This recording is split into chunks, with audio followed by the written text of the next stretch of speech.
Good. Getting into God's Word this morning, and the title of the message is The New Birth.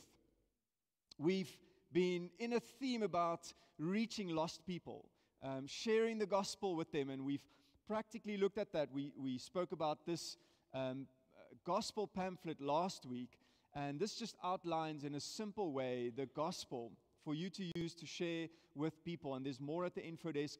Please take some if you like, and give them away or use them as a tool to share the gospel with people.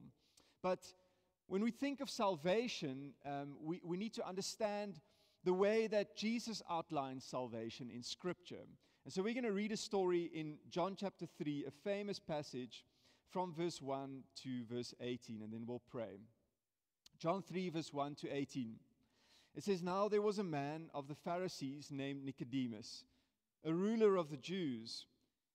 This man came to Jesus by night and said to him, 'Rabbi, we know that you are a teacher come from God, for no one can do these signs that you do unless God is with him.' Jesus answered him, 'Truly, truly I say to you, unless one is born again, he cannot see the kingdom of God.'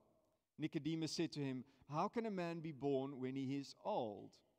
And it goes on, 'Can he enter a second time into his mother's womb and be born?' Jesus answered, 'Truly, truly I say to you, unless one is born of water and the Spirit, he cannot enter the kingdom of God. That which is born of the flesh is flesh, and that which is born of the Spirit is spirit. Do not marvel that I said to you, you must be born again. The wind blows where it wishes, and you hear its sound, but you do not know where it comes from or where it goes. So it is with everyone who is born of the Spirit.' Nicodemus said to him, 'How can these things be?' Jesus answered him, 'Are you the teacher of Israel, and yet you do not understand these things? Truly, truly I say to you, we speak of what we know and bear witness to what we have seen, but you do not receive our testimony. If we have told you earthly things and you do not believe, how can you believe if I tell you heavenly things? No one has ascended into heaven except he who descended from heaven, the Son of Man. And as Moses lifted up the serpent in the wilderness, so must the Son of Man be lifted up, that whoever believes in him may have eternal life. For God so loved the world that he gave his only Son, that whoever believes in him should not perish, but have eternal life. For God did not send his Son into the world to condemn the world, but in order that the world might be saved through him. Whoever believes in him is not condemned, but whoever does not believe is condemned already, because he has not believed in the name of the only Son of God.'" Father, we thank you for your word, which is power, which carries the ability to cut into our souls, to discern between the thoughts and the intents of the heart. And we thank you for your word and your Spirit right now to come and blow through this place and to reveal something fresh to us about the new birth, to expose religion in our hearts, Lord God, and to give us a clarity, Lord God, about what it is to follow you as children of God who have been born again, Lord God. I pray this morning that you would anoint this message as I teach. In Jesus' name, amen. Amen. The new birth. Nicodemus, who is this religious person with a bit of social standing, most likely, and in the religious community especially, comes to Jesus by night. And he says, under the cover of dark, he's obviously trying to, keep up his good reputation. So he doesn't want to be seen with this new kind of rogue teacher called Jesus. But he does recognize that Jesus is, in fact, a teacher from God. And because, he does all these wonderful things. And with all the, the Jewish pedigree that he has and all the keeping of the law and having sort of lived a morally good life, having done everything right as far as, say, the word or the Torah commanded him, Nicodemus realizes that something's missing.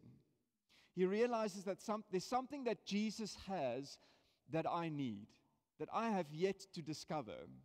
And so he comes to Jesus, probably curious, probably wanting to ask some questions. And have you ever spoken to somebody who just cuts through all the small talk and the platitudes and just gets straight to the point? You get some people like that, they'll just go straight out and they'll just say what they need to say or ask the question. He's still wanting to, be polite and say, oh, Jesus, we know that you're a good teacher. You've come from God. You do all these wonderful miracles. Jesus cuts through the small talk, all the platitudes. He goes straight to the point, to the heart of the matter. And he says, you cannot see the kingdom of God, Nicodemus, unless you are born again. Whoa. It's like, okay, we're going there, Jesus wasn't interested in platitudes. He wasn't interested in small talk because Jesus understood the danger of religion. Jesus understood the danger that Nicodemus was in. And so when we think of the gospel and we think of who Jesus died for, sometimes we think of, the immoral, the people who live in sin. We think of the uneducated, perhaps. We might think of the emotionally unstable. We might think of those who are confused, who are truly lost. They need to be born again. Surely not the religious. Surely not those who have lived generally, morally good lives. Surely not the religious community. Jesus wastes no time, goes straight to the point and says, you must be born again. Because Jesus understood the danger of religion. It is probably by far one of the greatest delusions of our time, of our world, and especially naturally in the church, is the delusion of religion. Because religious activity and religion creates the illusion, the false sense of salvation and eternal security. Religion gives people the sense of security that surely I must be saved. Surely God must approve of me because I have been morally good. I've done the right church things. I've been christened as a baby. I've done this and that. So surely I would be acceptable to God. I mean, the people out there that are lost in their sins, they need to be born again. But I mean, I've come a long way, and I think I'll be okay. That is the false sense of security that religion gives people.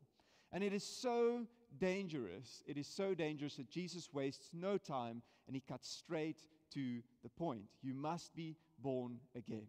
You must be born again. Are you born again today? Listener, here in this place, church attender, are you born again? Partner of Freedom Church, long-standing Christian, grew up in a Christian home.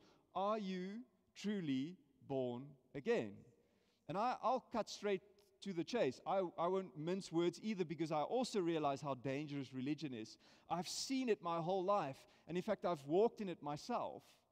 And I've seen too many Christians in church live in that delusion. Who needs to be born again? Is it the immoral? Is it the unclean? Is it the messed up? Is it the ones who have a broken past? Is it the emotionally confused? Is it the unstable and those who can't make up their mind? Who needs to be born again? Every single person, religious and unreligious, moral and immoral. And this is so important. We need to understand the differences between religion and the new birth. And I want to talk about 5 key things. Are you with me?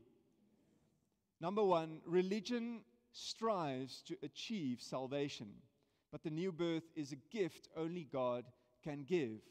You see, Nicodemus would have known religion his whole life. He would have strived to earn a level of righteousness that would be pleasing to God.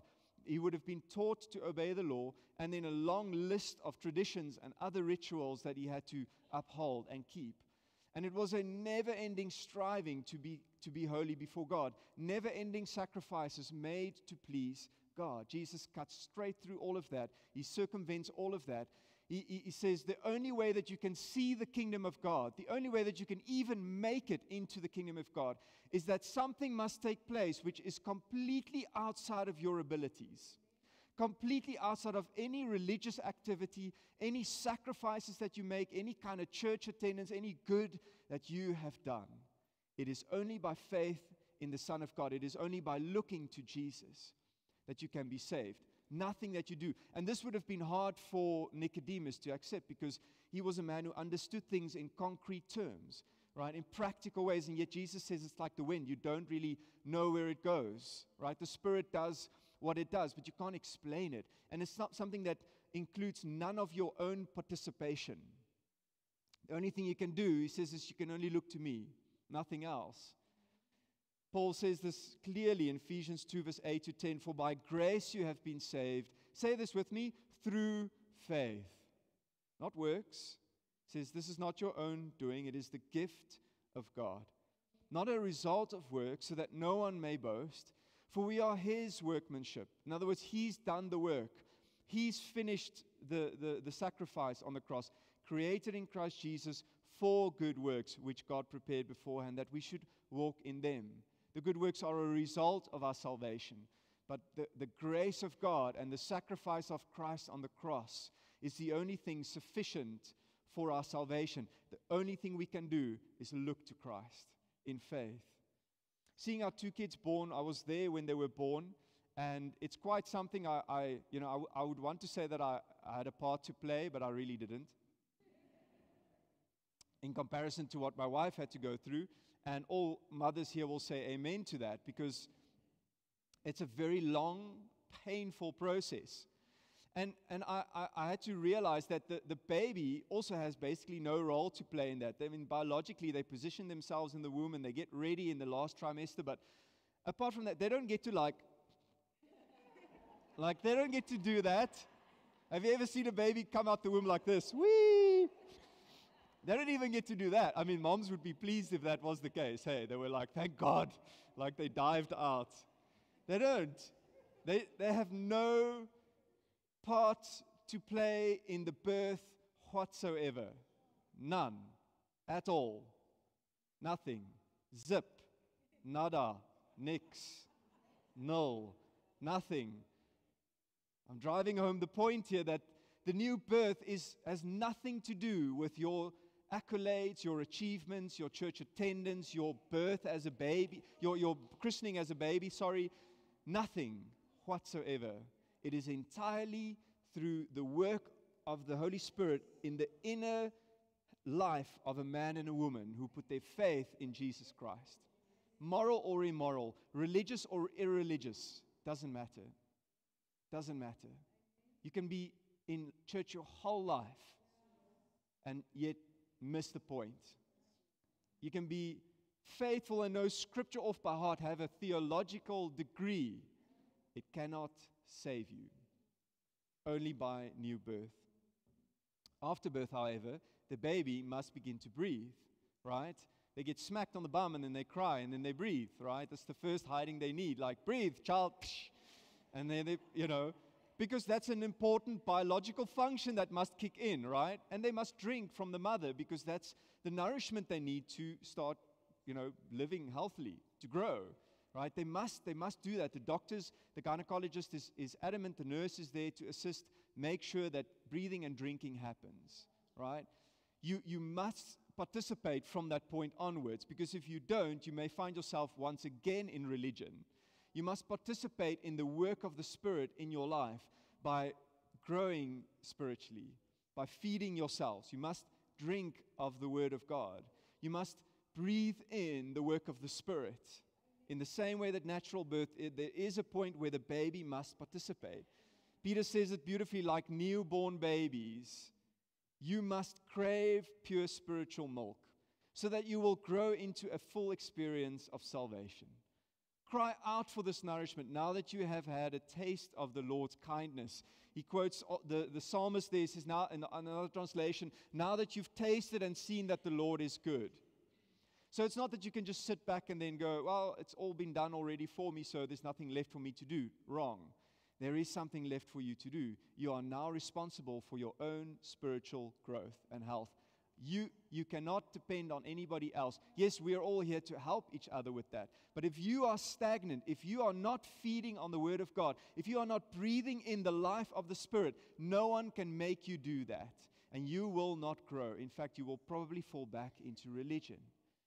But the new birth, to be born again, has nothing to do with any of your activity, religious activity. Only by faith in Jesus Christ. Number 2, religion focuses on behavior modification, but the new birth leads to inner transformation. Nicodemus knew a life of wearing the right mask, if you will, putting on the makeup, making sure the facade is there, putting up appearances. And Jesus often criticized the religious Jews for the way that Jesus used the analogy, they clean the outside of the cup, but the inside is filthy. Right? It's like taking your dishes and just washing the outside of the dishes and then putting them to dry. And then the next person wants to make coffee, and then there's like gunk built up inside. Gross, right? That's what Jesus says religion is like. It's having all the facade, keeping up the appearances, looking and dressing and acting a certain way. It's behavior modification, being told to do certain things. Do ABC and you'll be a Christian, right? You speak a certain way, you do a certain thing. But you can only keep up appearances for so long until you are exhausted. Because what we need is we need a deep inner work of the Holy Spirit to transform us from the inside out. It's not I'm going to go to church, I'm going to dress nicely, I got my best shirt on today, I got all the kids in line, and I had to slap them, but they're all in line now, and we're all, And then at the end of Sunday, we go like, oh, okay, I kick my shoes off, and I yell at the dog, and I swear at the kids, and I watch a movie with pornography in it or something. It's like, what kind of double life is that, right? That's what religion does. It says, just keep up appearances for that little bit, right? And then you can chill, right? Then you can, no. It's a life that is entirely surrendered to Jesus, where you no longer try and hide your faults, because that's what religion does. It hides my mistakes. It hides my faults, my shortcomings. I do my best to put on a show so that everybody doesn't see that, right? No. The new birth is to open my life with all its flaws and failures and to go, Jesus, I need you to save me because I'm a mess. Amen? I'm a mess. Without you, I cannot do this. Transparency, vulnerability, a new birth.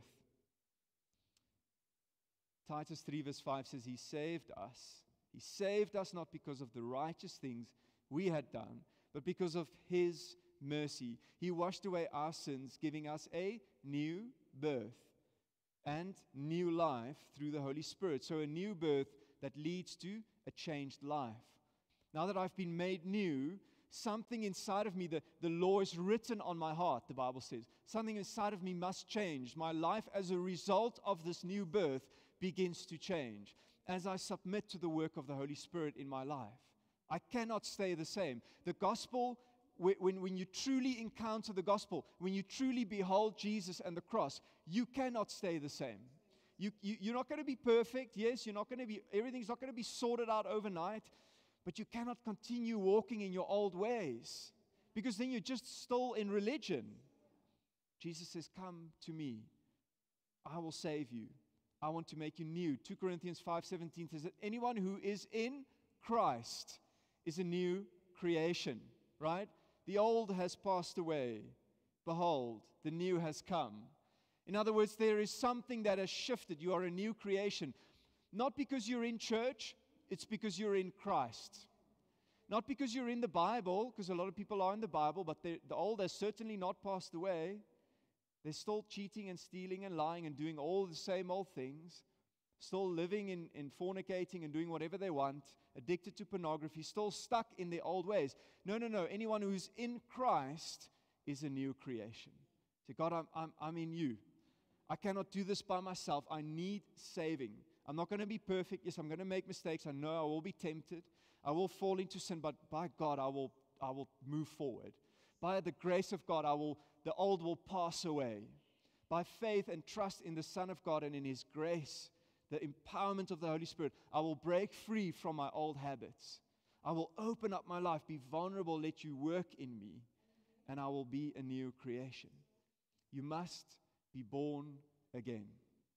And it's from that new birth, that new life comes forth, that a new creation comes forth. Are you born again? Or are you just living a religious life? It's sometimes sad that the church in general has made church life a kind of spiritual education program.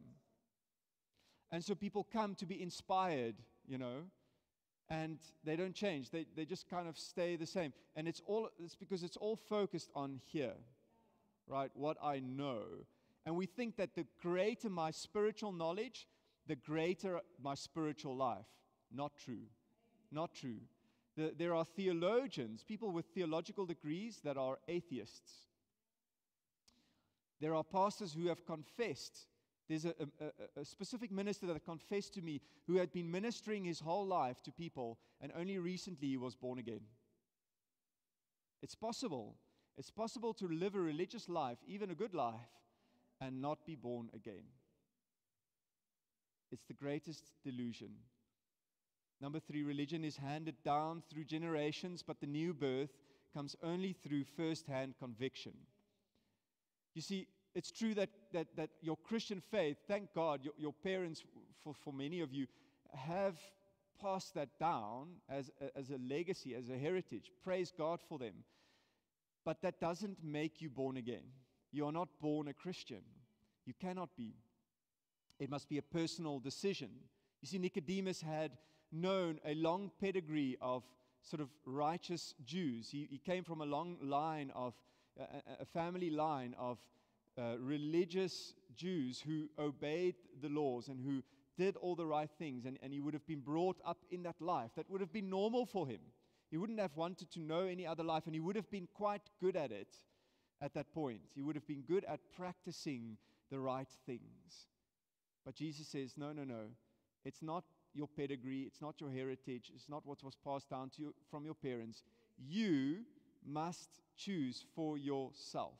You must come to Christ and say, Jesus, I need you to save me. Not because my parents christened me as a baby, but because I need personal salvation. Not about ticking religious boxes. We went for a staff retreat once, or a little breakaway at Gold Reef City in Joburg. And we rode this. I'm not a roller coaster person. I don't like them, but I went for the fun of it. And I did enjoy it, actually, but there was one particular roller coaster called the Tower of Terror. Now, if the name has terror in it, you already know, like, guys, this is going to be bad. Like, okay, but we're going to do it. We all psych each other up and we get into the Tower of Terror. And this is like a typical, theme park horror. Like, you get into this kariki and then and then you just go up. But the whole time you're like sitting like this, right? You are looking down at the ground, guys. And they and then clonk. Like, you get into that last bit, and then you just sit there, like, waiting in terror. And then at some point, they release this flippin' kariki, and you go flying down into the ground. All you see is a hole in the ground. You cannot see anything down there, guys. You have no idea what's waiting for you. And you careen down into this hole. This thing forces you down there because you're like in 0G, but it's not 0G because you're like being slammed into the earth. Gravity does its job well. Works every time. And you go flying through this underground cavern somewhere, and everybody's just, losing their minds. And then you come out the other side, and it was like, like the light. There's light at the end of the tunnel, literally. Your heart's racing at 150 beats a minute, and you're just like, whoa, what a rush. The Tower of Terror. And I mean, I can describe this to you in the greatest detail. I could show you video clips and photos of the Tower of Terror. But you will never know the terror of the Tower of Terror until you get on that bloody roller coaster yourself. Excuse my polite English. Unless you get on that thing and actually ride it yourself, you will never know what it's like. Unless you put your faith in Christ by your personal conviction, you will never be born again. No one can explain it to you. No one can try and will you into the kingdom of God with pictures and photos. Even the best and most eloquent sermon that I can think of preaching can will you into the kingdom of God. You must be born again by a personal conviction. Not from your legacy or family heritage. None of that counts. Number 4, religion is mostly individualistic, but the new birth involves a new family. Jesus was about to open up to the religious Jews something that they never expected, that the world, all tribes and nations and tongues, would form part of his family. You see, religion is mostly an individualistic, sort of me and my own righteousness kind of thing.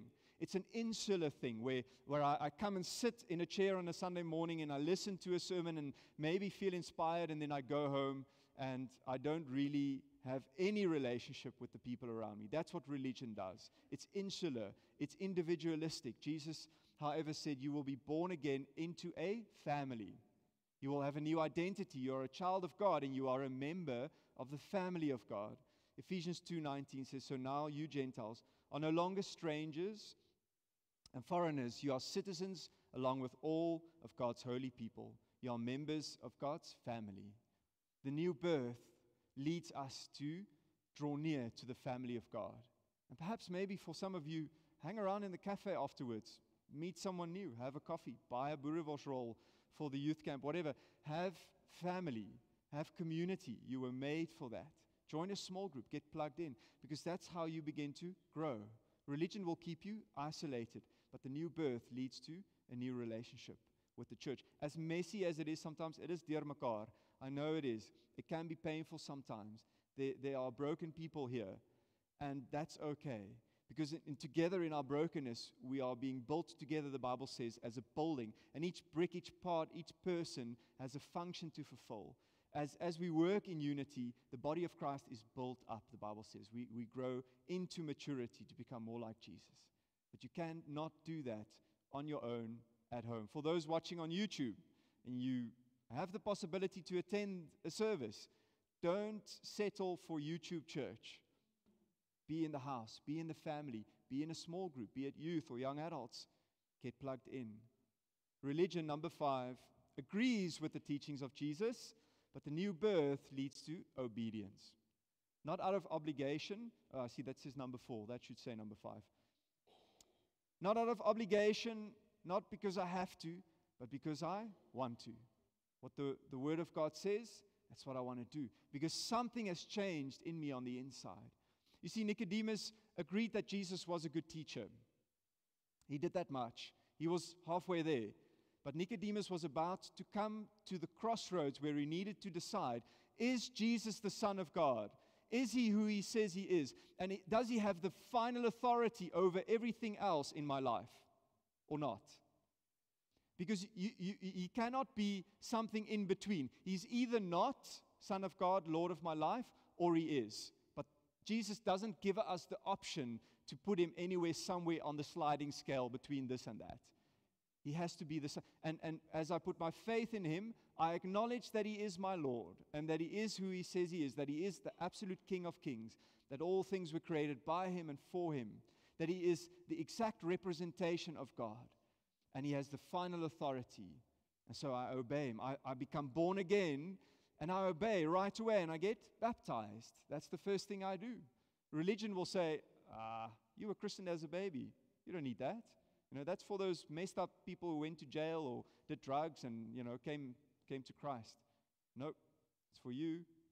If you're a religious person, grew up in church, were christened as a baby, you put your faith in Christ, you get baptized. Water baptized. And that's just simple obedience to the words of Christ. It's a sign of the changed life. We have a baptism coming up next Sunday, so if you want to be a part of that, we've got the baptism course after the second service. Jesus says in John 14, verse 15, if you love me, obey my commandments. Straight, simple. Religion kind of gives the sort of the complimentary nod to Jesus' teachings. We like what Jesus says. Come to the services. We feel inspired by the sermons or whatever. But then you leave and nothing changes in your life. That's religion. The new birth comes and it says, I want to be nourished by the Word of God. And not just on Sunday, but from Monday through Sunday. I need to be nourished. I need that because I need to grow. I want to change. I want it to impact my life. I want it to penetrate the messy parts of my life and my heart. That's obedience. Religion just says, cool, that was inspiring. Thanks for that. That was special. Walk out the door and forget what was said. James says that's like the craziest thing, like looking in the mirror and then walking away and then forgetting what you looked like. No, it must lead to life change. If you are not obeying the conviction of the Holy Spirit, then you are being disobedient. The Holy Spirit is there to warn you, to carefully bring you into the Father's care, into His love, into His best plan for your life. He doesn't convict you to hurt you or to condemn you, but sometimes it's going to hurt. Sometimes God will allow some pain in your life to bring you back because you're on the wrong path. Why? Because He loves you, because He cares for you. He doesn't want you to doesn't want to see you be lost. Jesus ends with a picture from Numbers 21.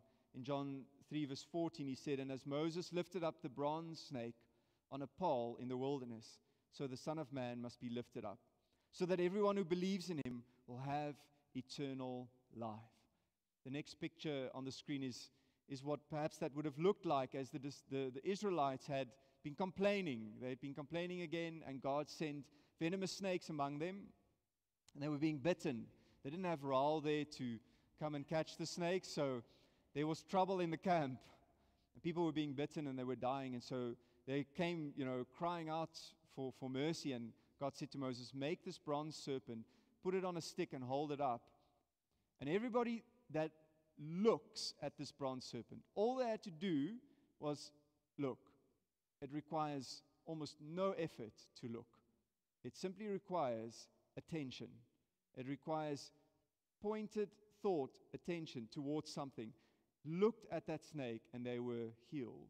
Jesus says, much like that, He says, "I will be lifted up, I will be crucified, and anybody that looks to me will be saved." Are you born again this morning? Let's pray.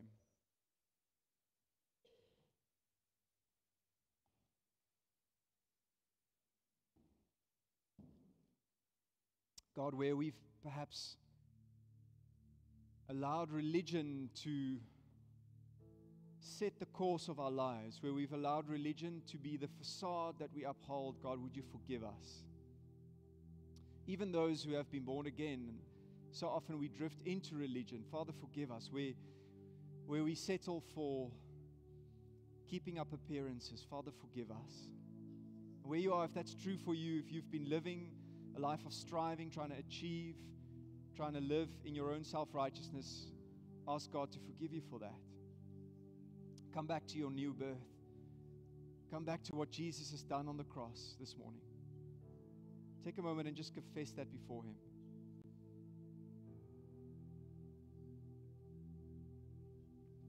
We confess religious activity, Lord God. And we confess, Lord God, that we've at times just agreed with your word and not obeyed it. We confess that at times we've been insular in the way that we think of our faith and carried on in our own little self-righteousness. But God, we confess that we need the church family. We confess that we've trusted in our family heritage, the pedigree that we come from. We've trusted in that, maybe even child baptism. God, we confess that, and we ask, Lord, would you forgive us? Would you bring us into your family?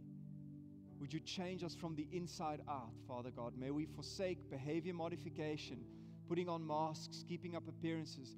May we trust you fully to transform us, the regeneration of your Holy Spirit in our hearts right now. And if that's for you and you need that regeneration, take a moment and just put your hand on your heart and say, Lord Jesus, make me a new creation this morning. Put your hand on your heart and ask Him to renew you on the inside. This morning I want to invite each and every one who's here that knows that they are not born again. Maybe you've been living in religion. Would you take a moment and raise your hand if you are ready to be born again this morning? If you're done with the illusion of religion, raise your hand right now, and I want to pray with you. Thank you so much. It might take some boldness, but you'll know you're ready. Thank you so much. You know that your sin weighs heavy and that you need forgiveness, then that's for you. And raise your hand. Let's pray this prayer, and especially if you raise your hand, pray this sincerely from your heart. Dear Lord Jesus, thank you that you love me. Thank you for dying on the cross. Forgive me of my sins. I repent. Make me a new creation. I want to be born again. I put my faith in you now to save me from my sin. Help me to follow you and fill me with your Holy Spirit. Help me to obey you and make me part of your family. I thank you for your love for me. I thank you for your sacrifice for me. In Jesus' name, amen. Amen. Praise God. If you made that decision for the first time this morning, heaven celebrates with you. And I want to invite you to take a moment. In every chair pocket, there's this card that says, I have decided. Take a moment and fill that in. And hand that in at the info desk. They're going to give you a booklet, a devotional booklet called You Said Yes. And that'll just help you to get started on your journey. We'd love to pray with you and encourage you on your journey and get you started as a disciple of Jesus. And if there's anyone who wants to be baptized, we're doing a baptism next Sunday, 12 o'clock today after the second service. There's a baptism course in the cafe. You're welcome to join us for that. And then straight after the service, they're selling ice lollies and buri rolls for the camp. So go in and support them there in the cafe. Take some lunch home with you. And if you need prayer for whatever the case may be, whatever your need is, please take a moment to see Benny and Wendy in the front, our trained prayer hosts, and they will be happy to pray for you. Have a great Sunday, guys. See you next week.